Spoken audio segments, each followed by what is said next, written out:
Oh, hey guys. Coach Matt here with a quick video for you. Probably not very quick, actually, gonna be pretty detailed, but we've been getting a lot of questions since it's Heart Health Month and we've been doing these new base days, questions on should I raise my base? Is it time to raise my base? How do I raise my base? Why is base important? So, I'm gonna tell you why right here.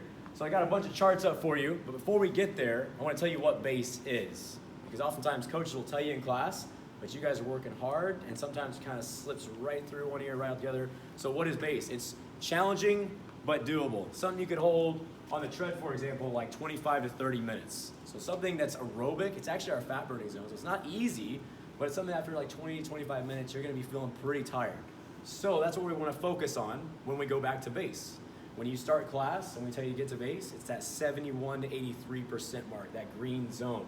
So today we're gonna talk about how to train smarter and not harder. So I'm gonna give you an example of what it should look like and what it shouldn't look like. So take a look at the board over here. We've got an example of, let's say John Doe's graph right here, this one here.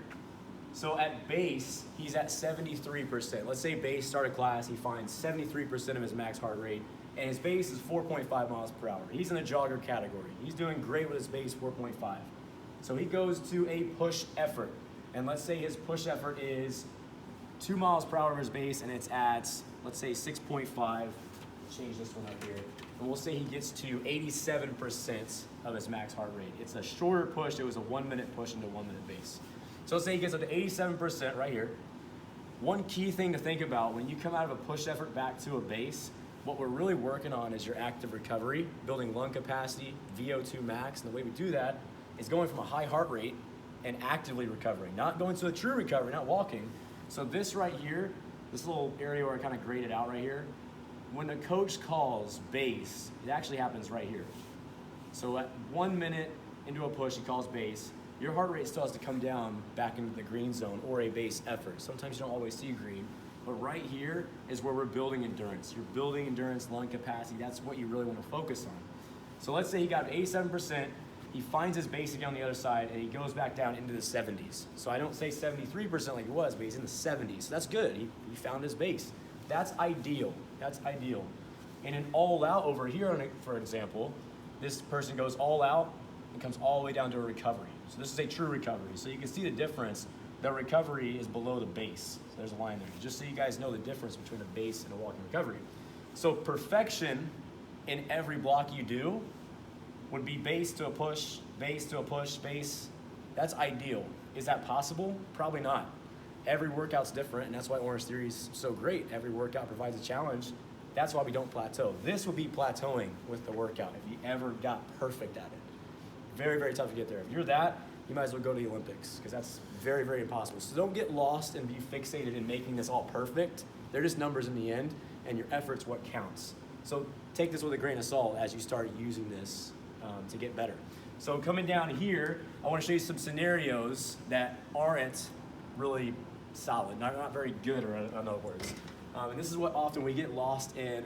You know, it's Orange Theory. Like, it's orange. We want to push ourselves. Like, every time a coach says push, there's inflection on it versus a base, like 3, 2, 1 base. And mentally, when you hear that, it's like you don't want to focus as much on the base. You want to focus more on the push. So what people typically do when they first start Orange Theory, or they get lost, they kind of plateau off and they want to push themselves, they start this thing where they grow their push further from their base. So in this example here, let's go back to say 73%. 73% is your base effort, and John Doe here is at 4.5 miles per hour. Let's say that I send him into a 2 minute push, back to a 1 minute base on the other side. He goes to 7 miles per hour right here. Now that's a big difference. This is a huge gap right here. That's 2.5 miles per hour difference. So in that case, he'd go from probably 73% way up in the red zone at 92%. So the cutoff for orange and red, 91% is when you start getting that red zone. That's like really high in your heart rate. We don't ever coach you to go there. You might end up there. In this case, he did. So that's most likely an all out for this guy. So he goes up to 92%. Now when a coach calls base on the other side, however long the base is, most likely he's gonna come down and he's still gonna end up right here when his baseline's way down here. So he's probably gonna stay in the orange for this entire block. And we have members who can do it. There are members probably watching us right now who stay in the orange the entire block. I would say you have great work ethic. That's very tough to do. I can't do that myself. I'd probably pass out if I did that. So that's very good on you, But by the end of the week, if you're coming 4 or 5 times per week, is that good for you? Are you feeling like you're performing as well by the 5th workout? Maybe, maybe not. Is it good for us long term? You know, preventing injury, stuff like that. Is that really going to help us endurance-wise? Probably not. So what we want to think about instead of this is shortening the gap between our base and our push. The push number, that's an ego number sometimes. It's like, I hit 7 miles per hour today. I did really, really good. But in reality, the ego number should be your base. That is killer. Strength days, endurance days, if you can hold your base number, that's where we're getting endurance. That's like the huge focus. That's whenever you're gonna be able to raise your push long term. That's how you become a better runner, jogger, power walker. It's the distance that you get, not about spiking it quick and having to recover. So come over here. This is better. I'll do a little better than sign here. Let's say that John Doe here finds a new base. He goes to 4.8 now instead of 4.5. Very small difference, but he now starts at 76% instead of 73. Let's say he goes to that same 2-minute push, 1-minute base combo, and instead of 7 miles per hour, he goes to 6 miles per hour. He might not get as high in his heart rate, but he is in the orange zone, 85%. So 84% is our cutoff, where it starts going anaerobic up in that orange zone, tougher effort, uncomfortable, breathless. So this is solid. He made the orange zone. Coach said 3, 2, 1 base. He was able to come back, and now he's still holding steady with his base. It might not be 60 or 76%, but it would still be in the green zone. That's good. He got his flat point, exactly what he wanted, and now he's back to his base effort. That's a solid change up right there. This down here, the last one I want to show you, I put never do this, because this is really when, if you get stuck doing this, you will not get better. It will never happen. I promise you that. This is true interval training right here. What we do in Orange Theory is interval training, but it's not true all out like speed, recovery, speed, recovery, speed, recovery. That would be on a power day if it was just all out walk. This is what I see a lot of times on endurance days and strength days. For example, I'm just using a heart rate graph here as an example, but let's say this person goes to a push effort, goes crazy from their base right here. They go so hard in that push effort, they have to walk on the other side of it. Or if they're a power walker, they have to go back to 1%, a true recovery. So if they're taking these recoveries down here, push to recovery when they should be in base every time, all they're working is type 2 muscle fibers. They're not working their type 1. Type 1 are endurance muscles, the ones that actually help you last longer. So if you're trying to go for a race, you're trying to go for a 5K, 10K, half marathon, whatever, that's what you want. When you're trying to build VO2 max, type 1 fibers, what you want. Building mitochondria in your muscles, better oxygen usage, stuff like that. So this, we don't want this. We don't want this.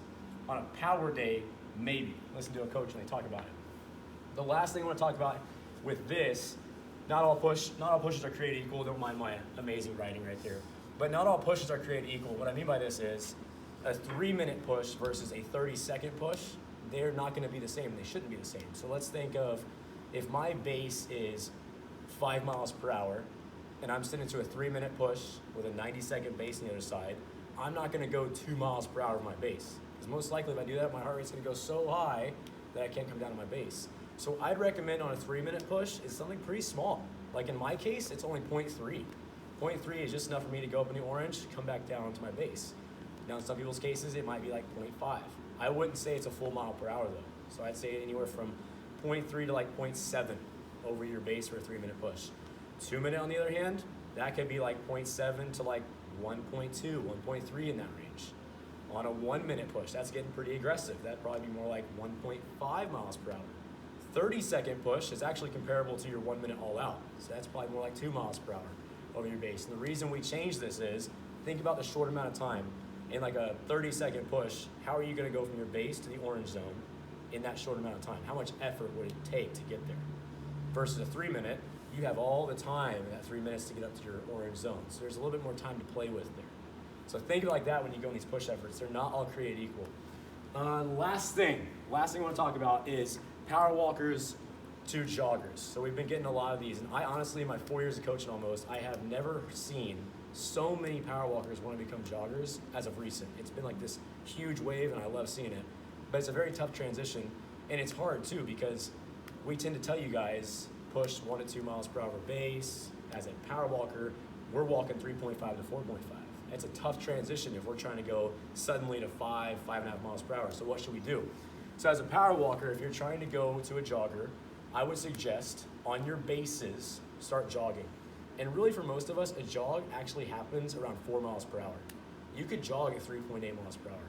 As long as you're starting to utilize those muscles and you're up on your toes, midfoot, more in your calves, more in your quads versus your posterior chain walking, getting your body used to that grind, like grinding on the belt, I would say jog your bases, but still climb on your pushes. So if the coach says 6% for a 1 minute push, still go up your incline for the push. And then over time, let's say on a power day, shorter block, maybe it's 3, 4, 5 minutes, that's an opportune moment to where you could actually jog the whole thing. And don't worry if the coach says push and you only raised your speed by 0.1. That's great, you jogged the whole block, that's a victory in itself. So those minor changes, so let's say, first time for a power walker jog might look like this. It might be 4 mile per hour base, 4.1 push, 4.2 all out. It might look something like that, and that's totally fine. Let the coach know. The coach will help you out as you move through it. So that's a good example of a power walker trying to become a jogger. Take baby steps, because just like learning an instrument, it takes a while to get there. Same as a rower. When you first started a rower, you didn't immediately start out pulling the wattage you are right now. So take it easy when you're making that transition, and we'll help you along. But hopefully this helps overall. If you guys have questions about any of this, please ask the coaches. We love hearing questions about this in class. We only have so much time to talk about it, and sometimes those answers can be rushed. Sometimes you're in the middle of the block and you're in the moment and you're just fighting to breathe. And so when we talk on the microphone, we have something profound to say. Again, sometimes it might just go over your head because you're just focused so hard on working, which is great and you should be. But this is how to strategize about your base. So really start focusing on your base coming up in all the workouts. Definitely strength and endurance days, but for sure ask questions if you have any. Hopefully this helped. But yeah, that's all I got for you today. We'll see you in the studio soon.